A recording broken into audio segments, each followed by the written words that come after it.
Hi అండి. నేను ఈ వీడియోలో ఈ చిన్న పిల్లలతో పాటు ఇలాగ నిలబడదామని చెప్పేసి డిసైడ్ అయ్యాను. ఏదైనా ఇట్లాంటి క్రేజియస్ట్ పనులు చేయాలంటే నాకు చాలా ఇష్టం. సో, వీళ్ళతో ఇలాగ ఫస్ట్ వికెట్ డౌన్.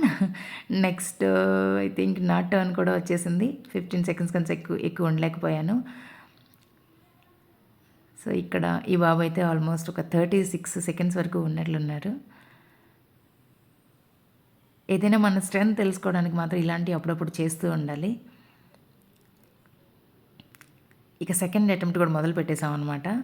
సో, వాళ్ళిద్దరు నేను స్ట్రైట్‌గా చెప్పుకుంటా అని చెప్పేసి అట్లా ఉన్నారు. నేనైతే ఈ సిట్టింగ్ పొజిషన్‌లో ఉన్నాను. ఎందుకంటే మనకి హైట్ అడ్జస్ట్ అవ్వలేదు కాబట్టి.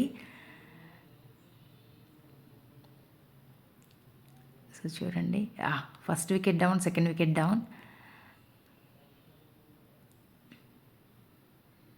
ఇక్కడ చూడండి మా వాడు ఇరిటేట్ చేస్తుంటే ఒక ట్విస్ట్ అనమాట. మా వాడిని తీసుకొచ్చేసి వాటికి పట్టించేసేసాను. ఇక మా వాడిది చూడండి లాస్ట్ వరకు వీడు ఇట్లానే అంటూ ఉంటాడు.